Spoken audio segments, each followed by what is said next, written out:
The bathroom floor is cold against our skin, and the darkness in here feels more honest than any light we've stood under today. We sit with our backs against the tub, listening to that one rhythmic, persistent drip from the shower head. It's a small sound, but in the silence of a house that's finally gone quiet, it feels like it's echoing inside our own chests. We've done everything we were supposed to do. We went through the motions, we said the right words, we smiled at the right people, and we checked every box on the list of what a good life is supposed to look like. And yet, here we are sitting in the dark, feeling absolutely nothing. It's a heavy kind of nothing, like a blanket made of lead that we can't seem to kick off. We are not failing just because we feel numb. There is a specific kind of exhaustion that comes from trying to feel something you think you're required to feel. We look at the people around us who seem so moved, so certain, and so full of fire, and we wonder if there's a part of us that simply broke along the way. We ask ourselves if we've been forgotten, or worse, if we've become unreachable. We pray into the ceiling and wait for a spark, a warmth, or even a sting of conviction, anything but this flat gray silence. But the silence stays. The drip continues. We are not failing just because we feel numb. It's hard to admit to anyone else that the prayers have started to feel like reading a grocery list. We don't want to sound ungrateful, and we certainly don't want to sound like we've lost our way. So we keep showing up. We keep doing the right things. But inside it feels like we're walking through a thick fog where the landmarks have all vanished. We start to wonder if the problem is the amount of effort we're putting in. Maybe if we read more, or served more, or tried harder to focus, the feeling would come back. But the more we push, the further away the heart seems to retreat. And here's the part no one tells you about these quiet, empty seasons. Sometimes the numbness isn't a sign of a dead heart, but of a heart that has been carrying too much for too long.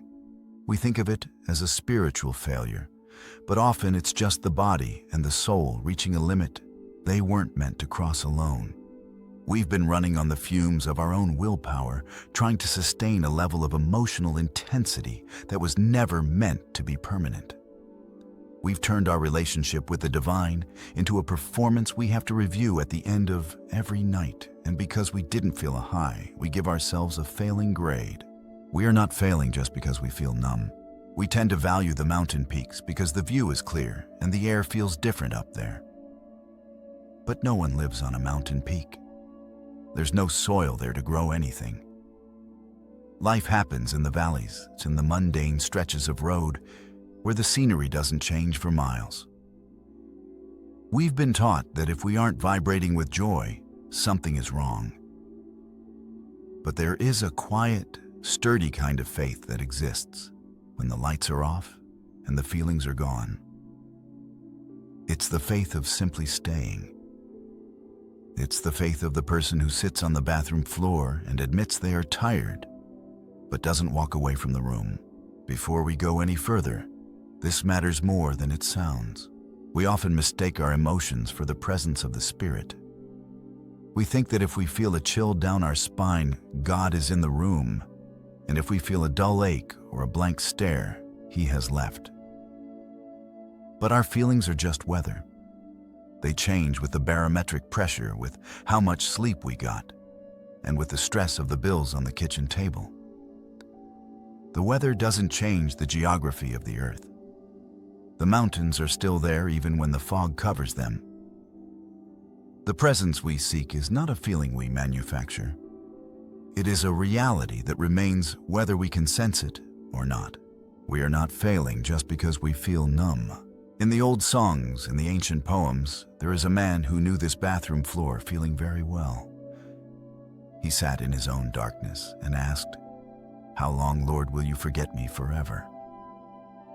He wasn't a stranger to the silence. He was someone who had seen miracles and won battles, yet he found himself in a place where he felt completely abandoned. He didn't try to hide his numbness or dress it up in holy language. He just stated it. He gave the void a name, and in doing so, he showed us that it is okay to be honest about the empty spaces in our souls. We are not failing just because we feel numb. We spend so much energy trying to fix the numbness as if it's a broken appliance in our house. We want to find the right button to press or the right wire to jiggle to get the lights to come back on. But what if the numbness is actually a form of protection? What if your soul is simply resting because it's tired of the noise? What if this season of feeling nothing is actually an invitation to stop trying so hard to produce something? There is a relief in realizing that the universe doesn't depend on our emotional state to keep turning. Something changes when we stop fighting the silence and start sitting in it. We begin to realize that we have been holding our breath for a very long time. We've been waiting for a sign that we're okay, forgetting that we were never not okay. If you can relate to this weight, if you felt that blankness, even while you're doing all the right things, maybe just leave the word numb in the comments. It's a way of saying, I'm here and I'm tired, and that's enough for today. It's a way of letting each other know that we aren't the only ones sitting on this cold floor in the dark. We are not failing just because we feel numb. We often carry a false belief that the strong ones never feel this way. We imagine they wake up every morning with a song in their hearts and a clear direction for their lives. But if we could see behind the curtain, we'd realize that most people are just walking by a very dim light. The strength isn't in the feeling. It's in the showing up when the feeling is gone. It's in the quiet decision to keep the door open, even if no one seems to be walking through it right now. Think about a small, ordinary thing like a tree in the middle of winter. To look at it, you'd think it was dead. There are no leaves, no fruit, and no signs of life. If the tree judged itself by how green it felt, it would think it had failed. But deep underground, in the parts no one sees, the roots are still there. They are holding on. They are waiting for the season to turn. The tree isn't failing because it's dormant. It's just surviving the winter. And surviving is a holy thing. We are not failing just because we feel numb. Let's try something together right where we are. We don't need to stand up or change anything. We just need to notice the air coming into our lungs. It's been doing that all day without us asking it to. We don't have to feel the air for it to keep us alive. Just take a slow breath in through the nose and let it out through the mouth. We aren't trying to reach a state of bliss. We're just acknowledging that we are here and we are breathing, and that is a miracle in itself. We're going to talk about 3 small anchors we can drop when the water gets too still and the fog gets too thick. These aren't chores. They aren't big spiritual projects. They are just tiny ways to exist without the pressure of having to feel good or holy. The first anchor is the practice of the honest sentence. When we pray or when we just talk to ourselves, we stop using the words we think we should use. Instead of saying thank you for this day, when we don't feel thankful, we say, I am sitting here, and I feel like I'm made of stone. We say I don't hear anything and I'm frustrated. There is an incredible power in naming the reality of our numbness. It takes away the shame. It turns the nothing into a something we can finally look at. In the next 24 hours, try to say one completely honest thing about how you actually feel without trying to fix it. We are not failing just because we feel numb. The second anchor is the practice of small beauty. When the big things, the big truths, the big emotions feel too far away, we look for something tiny. A crack in the sidewalk where a weed is growing. The way the light hits a glass of water on the table. The sound of a bird outside the window. We don't try to find meaning in these things. We just notice them. We let ourselves be creatures who inhabit a physical world. If our spirits are quiet, we let our senses take the lead for a while. Tomorrow, find one small thing that is beautiful or interesting and just look at it for 60 seconds. Don't pray about it. Don't write a poem about it. Just look at it. The third anchor is the practice of the gentle no. Often our numbness comes from saying yes to too many things out of guilt. We serve because we think we have to. We attend things because we don't want to explain why we're tired. But numbness is often the soul's way of going on strike. If we want to feel again, we have to create space for feelings to return. That might mean saying no to one thing that feels like a heavy should in the next 24 hours. It's an act of faith to believe that the world won't fall apart if we take a step back to rest. We are not failing just because we feel numb. I think about a friend of mine, a woman who had spent 30 years serving her community. She was the one everyone called. She was the one who always had an encouraging word. But one Tuesday, she woke up and realized the pilot light in her soul had gone out.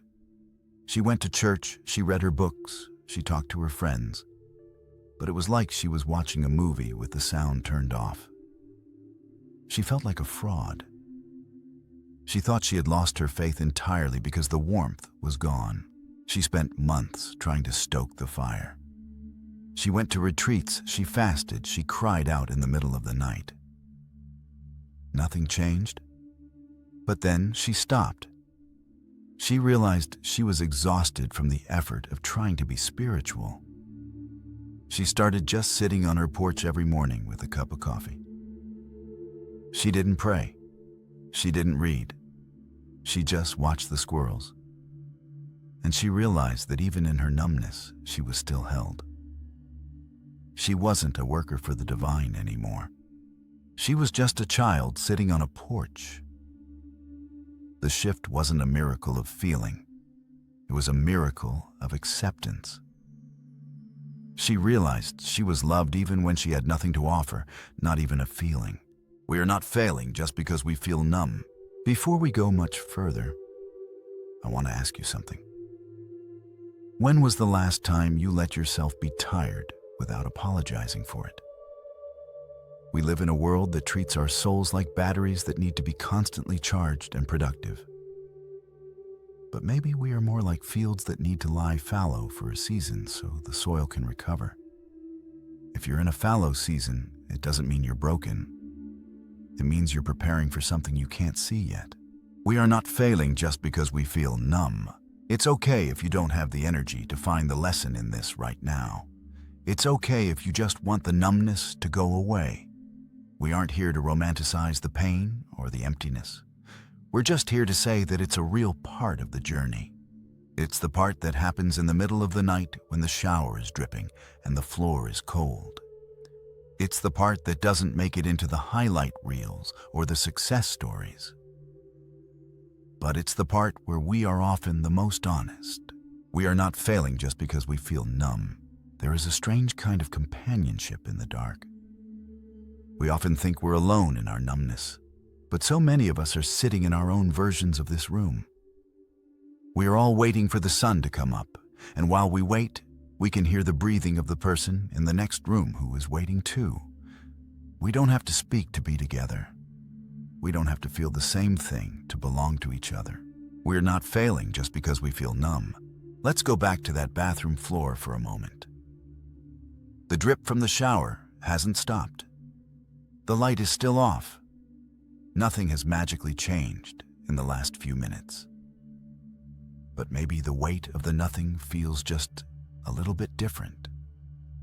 Maybe it feels less like a prison and more like a quiet room where we're allowed to just sit. We don't have to force a smile.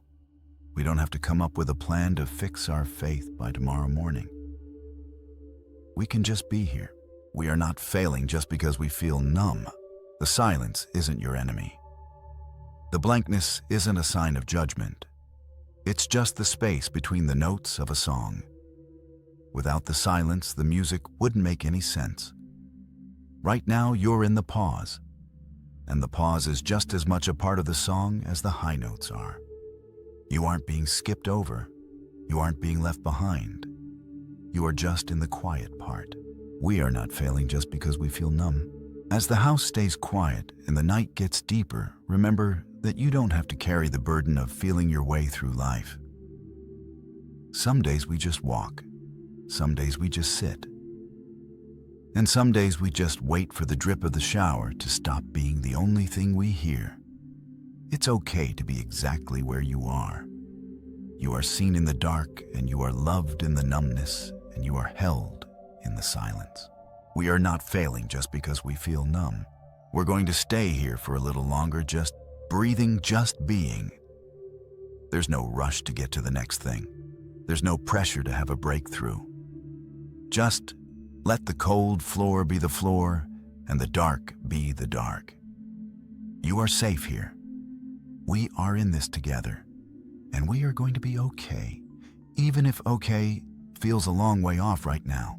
We are not failing just because we feel numb.